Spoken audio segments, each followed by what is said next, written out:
are going to be making some no-bake cookies. I just started to like white chocolate, so we're going to do some, what are they called? White chocolate haystack cookies. All right. And you've never made them with chow mein noodles, you said? No, I've never made them. I've had them. Yeah. But interestingly, the chow mein noodles look different here than they did in the States. So, you know, I just roll with it. So we have our chow mein noodles.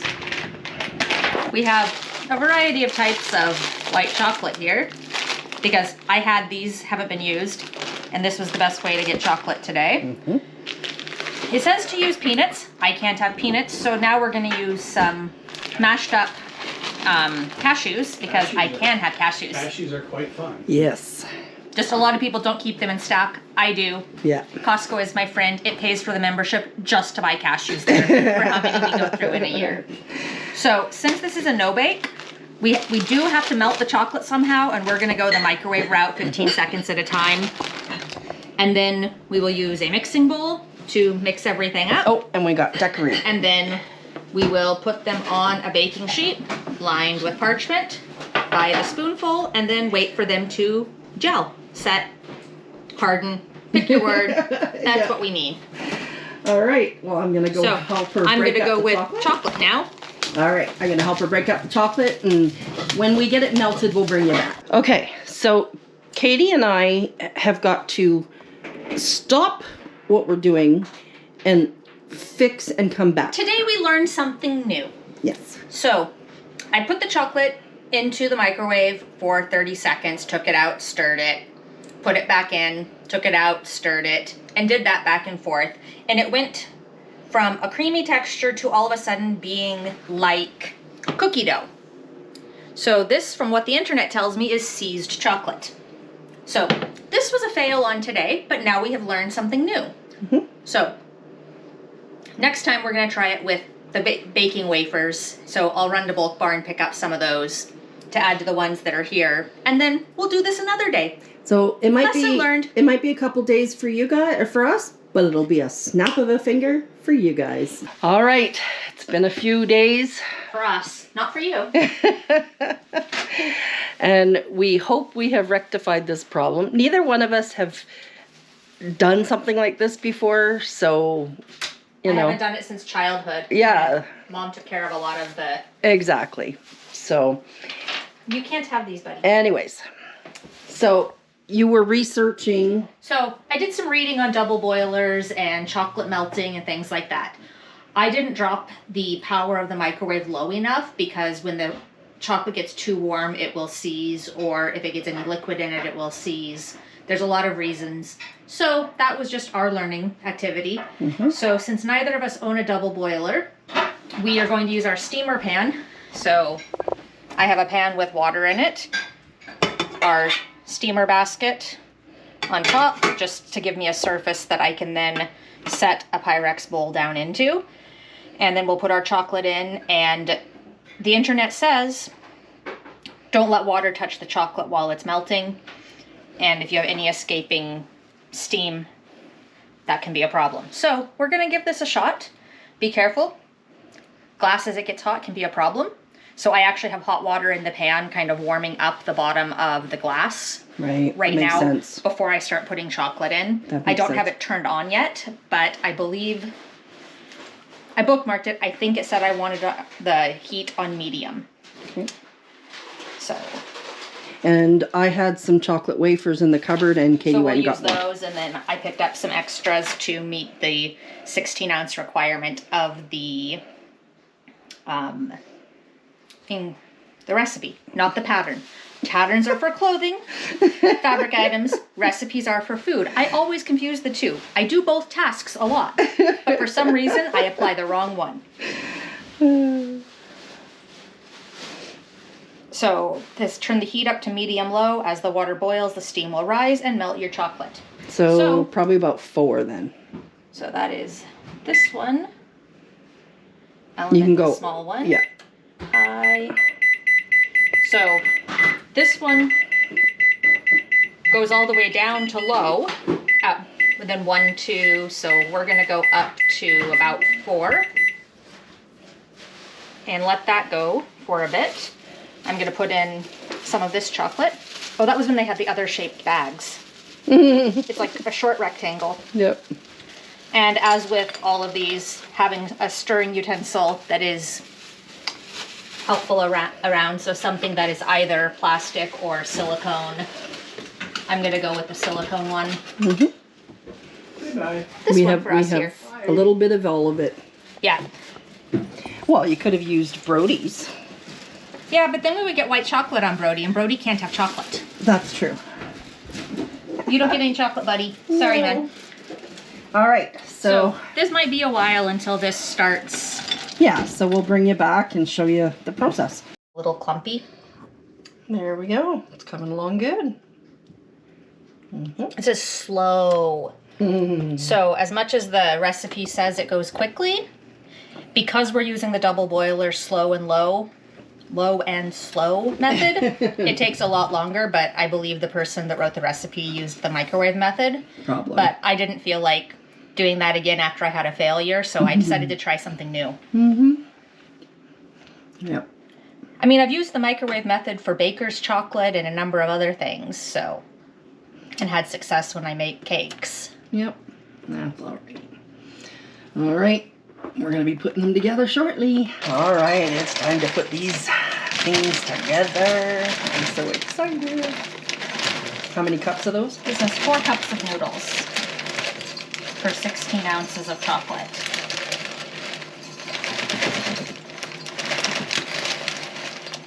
So since I was a little generous with the chocolate, and because these don't measure out cups very well, we're going to go with, that's about 4 cups. And then it calls for a cup of peanuts, but with my allergy, we're going to use crushed up cashews instead because that meets our dietary needs. We're eating walnuts.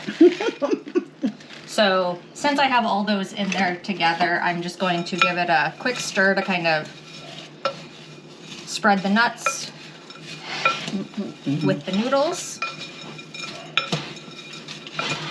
I don't want all the nuts settling to the bottom, but that sometimes kind of happens. So once you take the chocolate off of the double boiler, in this case it's kind of warm. So you see we have a nice smooth, it was starting to thicken up a bit, so I pulled it off. I think it's perfect. Look at that goodness. And watch out, it's hot. Be careful. Look at that goodness. And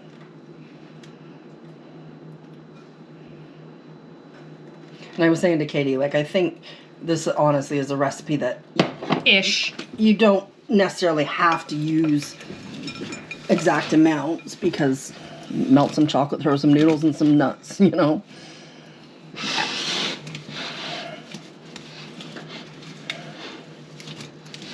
Yeah, I remember my mom made these with not dark chocolate, milk chocolate. That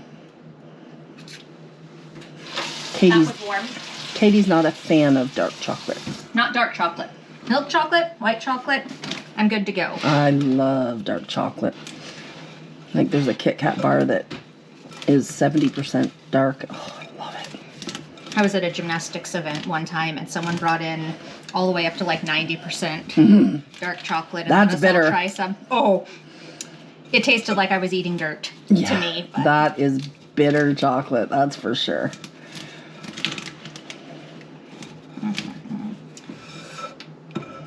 This spoon is too flexible. Yeah.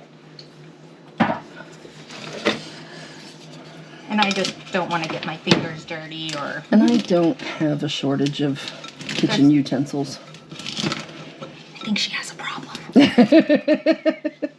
Although, pot, kettle, you know.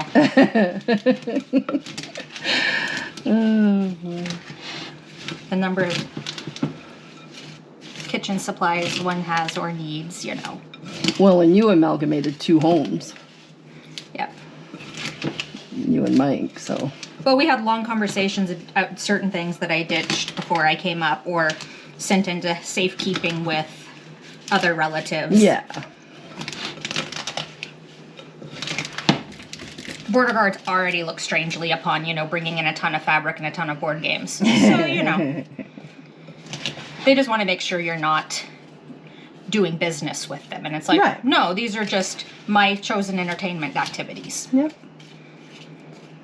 Okay, so now we have this lovely concoction, and I have a mess on the bowl.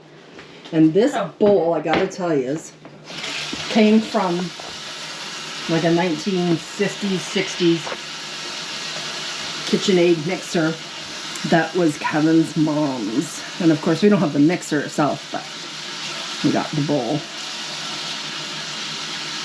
We're kind of nostalgic like that. And because I don't want to have to scrub later, but do be cautious. If you have a hot bowl, make sure you're putting hot water in it. Yeah. You don't want your bowl to crack in your sink. Exactly.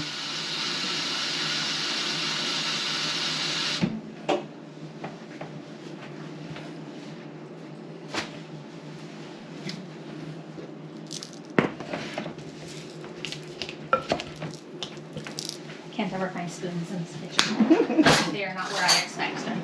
Yeah. Because the drawers The drawers, yeah. of the right size are. So with these, you just take a spoonful and you drop them onto a cookie sheet lined with parchment paper, which I had already prepared prior to starting the chocolate melting. Might need another tray. We may need another tray, and that's okay. And then we're gonna put sprinkles on the top.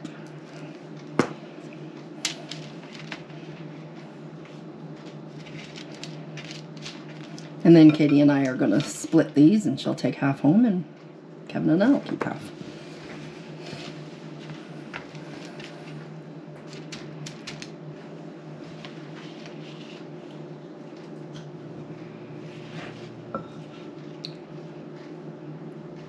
I'm struggling with two-handed kitchening today, but that's okay. I'm hoping that there'll be a couple more baking days with Katie for Christmas this year.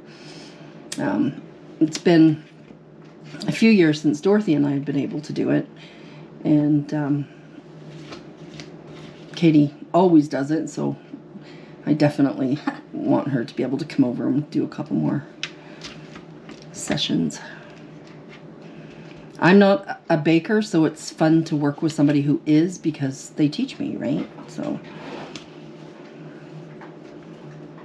I'm one of those people that would make, you know, a 7-course meal and then go out and buy dessert. And I would rather go buy a 7-course meal and make dessert. I mean, I will cook, and I can cook, and I do on a regular basis. Yeah.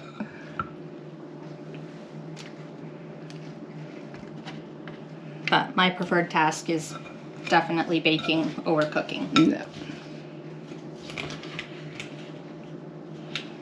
I think the Chinese noodles are bigger here than the ones I grew up with. Oh. They're like just slightly longer, Oh. but every brand does their own thing. Yeah. So.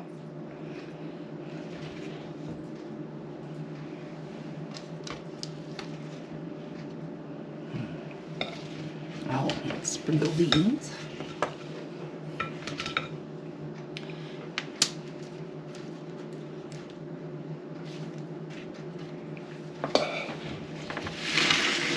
Just a second, let me get some. Okay. And let's turn the camera so that Yep. we can actually. Yep. I will grab a second pan. I'm just gonna sprinkle some. Make them festive.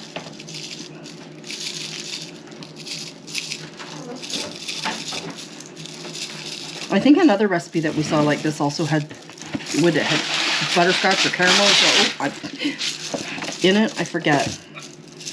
I showed you another one that had butterscotch or caramel or something. There were some that had a lot of extra different ingredients. Mm-hmm. So this is called Katie Got Lazy, and I just did parchment paper on the counter. And that's perfect. Because that's what I grew up doing. Yeah. With any you know of what? our- That's what my mom did too. I remember. Yeah, I remember my mom did that too. And I still do it when I do no-bake cookies. Or what I call haystacks. These are called haystacks, but they're not what my family called haystacks. To me, haystacks are with like chocolate, oatmeal butter, like, sugar, and cocoa. Oh, my mom did those ones too, but she also did them with the noodles. Yeah.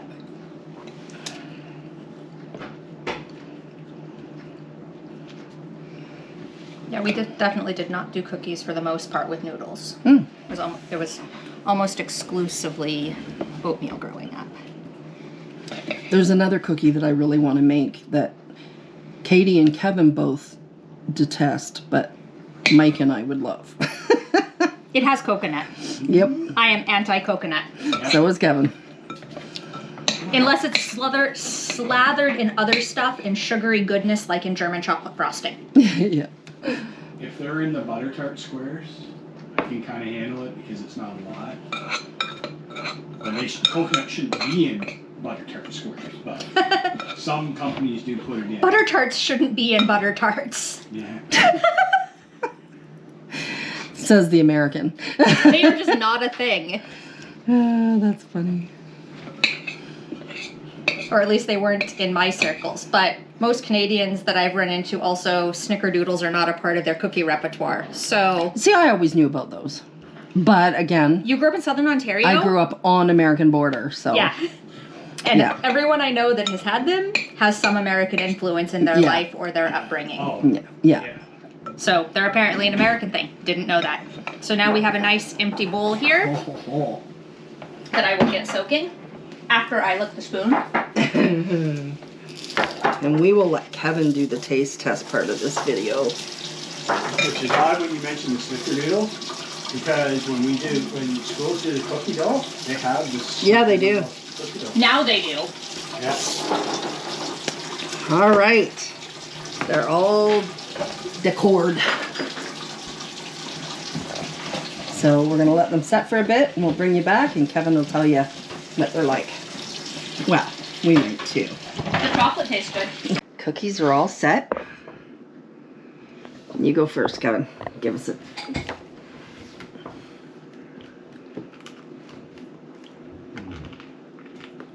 Mm-hmm. Yummy. Mm-hmm.